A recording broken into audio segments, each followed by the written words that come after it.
자, 그러면 뉴스 3 이제 가볼까요? 첫 번째 네, 뉴스 그 한번. 지난 네. 밤에 그 미국장이 좀 잠잠하게 끝났어요. 약간 네. 상승하면서 끝났는데, 약간 상승했지, 약간. 네, 그래서 뭐 이런 거는 좀 재미없고, 네. 우리 또 한 달에 1,400억을 번 20살 대학생 이야기를 좀 해보려고. 한 달에 1,400억을 벌었다고요? 예, 예.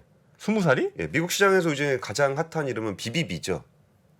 BBB. 예, 더 나은 재건 법안. 아, 빌드백 베럴. 예, 그거 아니고요. 네. 그 뭐야, 배드 베스 앤 비욘드. 배드 베스 앤 비욘드는 뭐 하는데요? 예, 뭐 그 뭐 하는 회사인지가 그닥 중요하진 않은데, 네. 그 미국의 어떤 가정용품, 네. 뭐 목욕용품 요런 거 하는 회사입니다. 네. 근데 이 회사가 왜 가장 핫했냐면은 최근에 주가가 한 400% 정도 오. 깔끔하게 올랐습니다. 근데 여기서 파이낸셜 타임즈에 따르면 한 20살 대학생인데 한 달에 한 1,400억 넘는 수익을 올렸다고 해요. 창업자가 아니요, 그냥 개인 투자자입니다. 이 주식을 산 예. 얼마를 넣길래 1,400억을 근데 좀 돈을 많이 넣긴 많이 넣었더라고요. 자본금이 한 250만 달러니까 330억 정도를 아니 그 돈이 어디 있어서 가족과 친구들에게 조달했답니다. 아이씨 그러니까 이제 가족과 친구를 잘 사귀어야 되는 그런 것도 있는데, 가족을 어떻게 잘 사겨? 저도- 집이 그냥 저 금수저 뭐야 이거? 저도 원래 장래 희망이 재벌 2세인데 아버지가 너무 노력을 안 하십니다. 조금만 더 힘쓰시라고 하세요. 그러니까요. 네. 그게 이제 BBB라는 주식을 그러니까 CEO가 좀 교체되고서 좀 안 좋았을 때 작년 7월 올해 7월 초쯤에 그 BBB 주식 한 500만 주를 한 $5 이하에 매수를 했대요. 그리고 또 이제 캐피탈 매니지먼트라는 회사도 만들어서 펀드를 만들어서 들어갔는데 이게 자본금 한 330억 정도를 이제 가족과 친구들에게 조달을 했습니다. 근데 한 달 만에 주가가 엄청나게 오르다 보니까 이거를 뭐 갑자기 $20 넘어가 버리니까 $4, $5에 샀는데 그럼 한 400% 정도 수익이 나다 보니까 이게 다 팔아버렸답니다. 그래가지고 한 달여 만에 한 1,425억 원에 달하는 수익을 올렸다고 하는데요.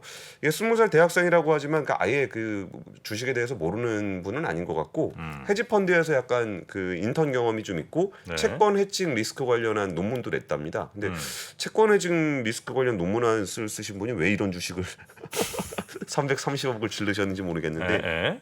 어쨌든 프리머니 파이낸셜 타임즈하고 인터뷰에서 이 정도 가파른 랠리가 있을지 예상하지 못했다. 한 네. 6개월 정도는 지켜보려고 했는데 우리 또 6개월은 장기 투자잖아요. 6개월은 뭐 그렇게 할 수는 없죠. 네. 너무 빨리 올라서 좀 놀랐다라고 좀 얘기를 하고 있습니다. 최근에 원래 그 장이 좀 대세상승장이 아니라 약간 박스권에 갇히게 되면은 조금 더 이렇게 변동성이 큰 주식을 선호하는 분들이 좀 많아지면서 테마주가 좀 많이 움직이는 경향들이 좀 있습니다. 네. 그 BBB와 함께 대표적인 밈주식으로 거론되는 게임스탑이라든지 AMC, 블랙베리 여기도 7월 초 이후에 거의 한 40% 50%씩은 올랐습니다. 물론 BBB가 가장 화끈하게 오르긴 했는데, 그러니까 BBB 같은 경우 2분기가 순손실액만은 3억 5천만 달러가 넘습니다. 그러면서 지난해에 비해서 7배 넘는 순손실을 기록하고 있는데 주가는 엄청나게 올랐어요. 근데 오늘 새벽에 네. 그 BBB 주가가 한 20% 넘게 폭락을 했거든요. 근데 여기가 왜 올랐나, 왜 폭락했는지를 보면은 나이언 코언이라는 이름을 좀 기억하시는 분들이 있으실까 모르겠는데, 예전에 게임스탑 사태 났을 때 네. 공매도하고 전쟁을 하네 마네 뭐 이사회 멤버에 누가 들어갔네 마네 뭐 이런 얘기 나왔을 때 그 이사회 멤버 들어가 가지고 이사회 의장까지 됐던 그 사람입니다. 네. 그 사람이 이 배드 베스 앤 비욘드에 여기도 주식을 꽤 많이 투자를 했었어요. 네. 네. 그래갖고 이거를 한 $15 정도에 한 1,000억 정도를 샀다 그러는데 여기가 거의 한 한 $30 가까이까지 갔으니까 여기도 거의 한 2배는 번 것 같아요. 그러면 한 1,000억 주고 사서 한 2,000억 정도가 됐으니까 2배 정도 수익을 내지 않았나 싶은데, 여기서 무슨 일이 있었냐면은 이분이 내가 지분 매도를 하겠다라고 공시를 했습니다. 이게 미국은 지분 매도 사전 공시가 있거든요. 네. 그래서 내가 이거를 지분을 매도를 하겠다라고 이제 공시를 해갖고 주가가 20% 폭락을 했습니다. 근데 장 마감하고 보니까 이미 팔았어요. 이미 팔고 공시한 거예요? 예. 그래가지고 이것도 뭐 개인들은 뭐 이 사람이 판다 그래가지고 빠졌나는데 이분은 이미 손해 보지 않았고 이미 다 정리를 한 상황입니다. 요새 미국 개미들이 좀 종목 토론방 모여가지고 좀 주가 올리는데 좀 재미를 좀 들린 것 같아요. AMTD 디지털이라는 회사는 상장 이후에 32,000%. 32,000, 네. 320배. 예. 예. 그 연매출 한 250만 달러밖에 안 되는 회사가 한 300억 정도 되는 회사가 시총이 500조가 넘었습니다. 이게 홍콩에 있는 그 핀테크 회사인데 여기 골드만삭스보다 비쌉니다. 지금요? 물론 지금은 90% 이상 빠졌습니다. 네. 이게 민주식이든 테마주든 이런 거 투자하시는 분들 뭐 그걸 뭐 투자하시는 걸 가지고 뭐 비난을 하거나 뭐 조롱을 하거나 그러고 싶진 않은데요.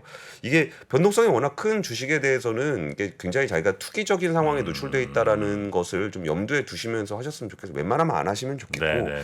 뭐 굳이 하셔야 되겠다라고 한다면은 이거를 뭐 이렇게 다른 이유로 자기를 합리화시키실 필요까지는 없는 것 같아요. 네. 도박이라는 마음으로 좀 조심스럽게 접근하실 필요가 있는 것 같습니다. 그러니까 이제 1,400번 대학생이 중요한 게 아니고 이제 이런 밈주식들에 대한 뭐 최근에 개인 투자자들의 관심들이 높아지고 또 실제로 하시는 분들이 많다 보니까 하더라도 뭐 하고 안 하고는 이제 본인의 자유긴 합니다만 하더라도 이게 얼마나 위험한지 정도는 이제 알고 투자를 하는 게 진짜 좋겠다. 도박한다는 마음으로 하시는 게 좋을 것 같아요. 그걸 가지고 뭐 누가 좋다고 얘기를 했다, 네. 누가 뭐 이런 분석을 하더라, 뭐 종목 토론방에 이런 얘기 하더라, 이런 건 큰 의미 없습니다. 지금 원래 이렇게 주가가 박스권에 갇히게 되면은 이런 테마주, 약간 변동성 큰 주식으로 좀 만회를 하시려는 경향들이 좀 보이게 되거든요. 그래서 최근에 이런 일들이 이제 종종 발생을 할 거니까 여기서 뭐 200% 300% 올랐다고 해서 되게 부럽다라는 생각은 굳이 안 하셔도 될 것 같다. 그런 거 얘기를 하고 싶습니다. 알겠습니다. 첫 번째 뉴스 가볍게 1,400억 번 대학생 이야기 간단하게 좀 전해드렸고요. 두 번째 뉴스는 어떤 뉴스입니까? 그 어제 제가 현대차 지배구조 개편 관련해서 좀 취재 좀 해보겠다고 말씀드렸잖아요. 아 실제로 많은 일들이 있어서 이 얘기를 뉴스사면서 다 전달드리기는 조금 힘들 것 같아서 오늘 오후에 언더스탠딩에서 좀 길게 좀 준비를 했고요. 일단 현대모비스가 모듈과 제조 사업을 분사하는 사업 구조 개편을 단행을 했어요. 이게 그 다시 이게 물적 분할에 대한 우리가 공포가 있잖아요. 있죠. 그건데 물적 분할로 그 상장에 대한 공포를 가질 그럴 상황은 아닌 것 같습니다. 일단 어떻게 나눠지냐면은 현대모비스는 모듈 사업부가 있고 부품 사업부가 있고 AS 사업부가 있어요. 이게 모듈 사업부는 이게 협력업체로부터 부품을 쫙 끌어모아서 모듈로 만들어서 현대차나 기아에 납품하는 거고 부품은 뭐 헤드램프라든지 뭐 이렇게 조향 장치라든지 브레이크라든지 이런 개별 부품을 만드는 그런 사업부입니다. 근데 모듈 사업부하고 부품 사업부를 분사를 하기로 했어요. 자회사로. 그 이게 좀 왜 그런지를 잠깐 설명을 드리면은 현대모비스가 좀 구조가 좀 특이해요. 그러니까 모듈 사업부에 모듈 공장이 이렇게 있을 때 그 모듈 공장에서 일하는 사람들이 모비스 직원들이 아닙니다. 그럼 어디 직원이에요? 그 협력업체 직원들이에요. 이거를 이른바 이제 위탁 생산 전문사라고 이제 표현을 하는데 그러면은 여기에 뭐 울산에도 공장이 있고 뭐 화성에도 공장이 있고 광주에도 공장이 있고 그러면은 각 공장별로 근무를 하는 회사가 달라요. 공장은 모비스 공장인데. 그래요? 네, 이거를 전문사 구조라고 좀 설명을 하고 있는데 이렇게 하지 말고 그냥 아예 자회사로 뺀 다음에 그 회사 협력사 직원들을 다 그냥 직고용을 하겠다. 그러니까 예를 들어서 뭐 손잡이 만드는 뭐 공장 조만하게 있을 거고 뭐 무슨 저 핸들 만드는 공장이 이렇게 쭉쭉 있는데 핸들 만드는 공장에는 핸들 만드는 회사의 전문 그 회사 직원들이 와서 모비스 공장에서 역시 만들고 손잡이 만드는 부품 이쪽에서는 또 손잡이 만드는 회사 저 직원들이 와서 모비스 공장 안에서 만들고 이러고 있다고요? 근데 그런 부분에 대해서 좀 노무상의 비효율이 발생하기 때문에 자회사를 만들어서 거기에다 이제 통합을 시키겠다. 그럼 모비스 직원들이 되는 거예요, 그분들은? 모비스 계열사 직원이 되는 거예요. 모비스 계열사 직원들. 그러니까 어떻게 보면 예전에 저 생각나더라고요. SK 브로드밴드 같은 데서 거기서 설치 기사님들을 직고용하겠다 그래고 자회사 만들어서 직고용을 한 적이 있었잖아요. 그것처럼 이제 협력업체 직원들을 모비스의 자회사를 만들어서 여기서 이제 통합적으로 관리를 하는 그런 구조가 하나 되는 게 있고 이거의 의미를 또 다르게 둔다면은 거기 위에 남은 게 그럼 뭐냐? 그러면 AS 부분하고 그 연구소가 남았어요. 선행기술 연구하는. 거기는 이제 모비스 직원들이고. 그리고 이제 계열사 직원들이고 이렇게 되는 건데 그러다 보니까 이제 모빌리티 부분하고 제조 부문, 그 모듈이나 부품하는 제조 부문을 이렇게 나눠서 좀 더 그 경영상의 집중 전문성을 높이는 뭐 이런 식의 경영을 하겠다라고 얘기했고 이게 뭐 기본적인 사업 구조에는 변화가 없다. 그리고 100% 자회사인데다가 뭐 사실 이런 회사들은 제조 회사들을 굳이 상장시킬 필요는 또 없거든요. 그러니까 물적 분할로 상장에 대한 공포를 가질 필요까지는 없을 것 같다. 라는 얘기를 좀 드리겠습니다. 근데 사실 이 부분에 대해서는 요 사안 모비스의 지금 이번에 지배구조 개편하는 사안만 가지고는 그렇게 우려할 필요는 없을 것 같기는 해요. 근데 그게 이렇게 자회사 혹은 뭐 분산을 하지 않으면 안 되는 거예요? 그러니까 모비스가 그대로 현재 갖고 있으면서 부품 뭐 파트가 있을 거 아니에요. 그리고 또 뭐 모듈 파트가 있으면 거기에서 그냥 자신들이 이렇게 직고용 형태로 가면 안 돼요? 그 부분을 네. 정말 이렇게 하나하나 따지고 들어서 네. 거기서 그럼 너는 왜 이거를 회사를 나눴냐, 왜 붙였냐, 뭐 이런 부분들을 따지게 되면은 그건 우리가 물어보면은 뭐 자기 회사 자기가 이렇게 나누겠다는데 뭐라 할 말은 없는데 근데 문제는 이제 그건 회사나 분할이나 합병이 주주 가치에 영향을 미치는 경우 그런 거는 우리가 외부에서 반대를 할 수가 있잖아요. 네네네. 그 주주로서 반대를 할 수도 있고. 근데 어쨌든 이번 건은 그 지배구조 개편 이슈 때문에 현대차 그룹주가 전반적으로 굉장히 많이 빠졌어요. 현대차도 빠지고 기아차도 빠지고 뭐 모비스도 빠지고 글로비스 빠지고 오토에프도 빠지고 네네. 다 빠졌단 말이에요. 이게 사실 그 현대 모비스의 지금 사업구조 개편만 가지고는 이게 기업 가치를 훼손할 만한 소지가 보이진 않아요. 네. 근데 이 물적 분할에 대해서 우리가 너무 좀 그 트라우마가 있다 보니까 이 전반적으로 이런 상황이 생긴 것 같고 최근에 현대차 그룹에서 발생한 또 지배구조 관련한 의문들이 좀 있었거든요. 네. 뭐 자율주행차 부분을 분사를 한다는 둥 아니라는 둥. 그래서 이런 부분들을 종합적으로 보는 부분은 제가 좀 길게 좀 설명을 드려야 될 것 같아서 그 언더스탠딩에서 드리고 네. 이 모비스의 분할권만 가지고서는 그렇게 기업 가치를 훼손할 정도의 상황은 아닌 것 같다. 근데 다만 이게 이제 사실을 공개적으로 밝힌 게 어제 오후거든요. 네. 그러다 보니까 그 전에 분사가 어떤 식으로 되는지에 대한 시장의 공포가 좀 있었던 것 같다라고 좀 설명을 드리고 싶습니다. 네. 혹시 이 분산 회사의 뭐 실장님으로 또 저 한 4세쯤 들어가 있고 뭐 이런 건 아니겠죠? 그렇지는 않습니다. 그건 아니고. 예, 예. 네, 알겠습니다. 괜한 의심들이 많은 정프로였습니다. 근데 괜한 의심은 아니신 게 네. 제가 이거 뉴스삼에서 너무 길게 하면 안 되는데 네. 그러니까 스타트업 투자 같은 거 할 때 있어요. 네. 그러니까 여기 현대차 그룹이 그랬다는 게 아니라 네, 네. 예를 들어서 스타트업 투자를 이제 대기업에서 할 때가 있습니다. 그러면서 어떤 우리가 유망한 스타트업들을 뭐 투자를 해서 키워주겠다. 근데 알고 보니까 이제 사돈의 팔촌이 있더라. 아니면 되게 유망한 스타트업으로부터 그저 훌륭한 혁신적인 그런 아이디어를 우리가 제값 주고 사겠다. 비싸게 네, 사겠다. 네, 네, 네. 그랬는데 알고 보니까 저기 와이프의 누가 또 식구의 뭐 누가 이렇게 껴 있는 경우들이 종종 있으니까 그런 네. 부분들은 우리가 또 이제 눈에 불을 켜고 네. 감시를 해야 돼요. 자, 그 감시자로 우리 권 팀장님이 잘 활약을 해주시고요. 예. 자, 그럼 세 번째 뉴스로 넘어가겠습니다. 참 이게 우리나라 주식시장은 바람보다 빨리 움직이는 것 같아요. 풀이 눕는다. 바람보다 먼저 눕는 갈대와 같은. 그러니까요. 네. 바람이 멈추면 제일 나중에 일어납니다. 바람 다 멈췄는데. 예. 바람이 혹시 미국 시장인가요? 일단 그 모든 상황에 아. 어디서 바람이 불든 일단 먼저 눕고 보는데 네. 이거를 제가 이전에 뭐 개별 회사들 실적 얘기할 때 그런 얘기를 좀 드린 적이 있었던 것 같아요. 우리가 피크아웃이다. 그래서 미리 걱정해서 빠지는 거.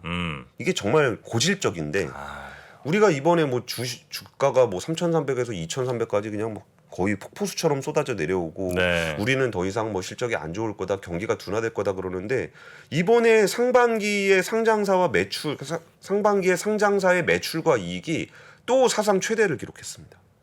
2분기. 예, 2분기 결산한 거 보니까 우리 뭐 이미 다 경기 다 망했다, 우리 이제 침체다 그런 얘기하고 있는데 2분기 그 와중에도 우리는 사상 최대의 매출과 이익을 내고 있었던 거예요. 그래요? 예, 상반기에 연결 기준 매출액이 1,361조 8천억, 전년 동기 대비 무려 25%가 늘었어요. 21년에 경기 좋았던 거 다들 기억하시잖아요. 작년 2분기도 나쁘지 않았는데. 좋았죠. 네. 코로나 기저 효과 때문에 21년도가 굉장히 좋았는데 네. 21년도에 비해서도 매출이 25%가 더 늘어났어요. 오. 영업이익은 107조, 순이익은 85조, 각각 16%. 당기 순이익은 뭐 조금 상승한 정도였습니다. 네. 매출액과 영업이익, 순이익 모두 상반기 기준 역대 최대를 좀 기록을 했고요. 영업이익률은 한 7.8%로 좀 소폭 낮아지긴 했습니다. 0.57% 포인트 낮아지긴 했는데 어쨌든 영업이익률도 꽤 좋은 수준입니다. 그런 얘기하면 우리 또 그 얘기합니다. 뭐 상장사 이익, 삼성전자, 하이닉스 다 보는 거 아니냐. 그러니까 나머지들은 다 별로 안 좋은데 반도체만 잘 된 거 아니냐. 이런 얘기를 하셔서 항상 우리 이거를 계산할 때는 삼성전자 실적 빼고 이렇게 보는 경우가 많은데 따로 통계 있죠. 예, 삼성전자를 제외한 그 실적을 보더라도 매출액은 25%, 영업이익은 12% 사상 최대 실적을 달성을 했습니다. 이런 부분들을 보면은 좀 아쉽죠. 우리가 이렇게 실적이 좋다는 것에 자신감이 너무 없었나 보다. 네네. 라는 부분들이 생기는 거고 업종별로 살펴봤을 때는 운수 창고업이 178%, 운수 장비가 85%, 섬유가 64% 이렇게 15개 업종의 영업이익이 증가했습니다. 좀 안 좋아진 업종을 보면은 전기가스업 네. 이게 워낙 원자재 가격이 가스 가격이 워낙 많이 올랐으니까 그렇죠. 그런 부분이 있었고 건설업 같은 경우가 조금 안 좋았습니다. 건설업. 건설업도 둔촌주공 생각해 보시면 알 건데 아. 원자재 가격이 많이 올라갔기 때문에 건설업에서는 좀 실적이 안 좋았습니다.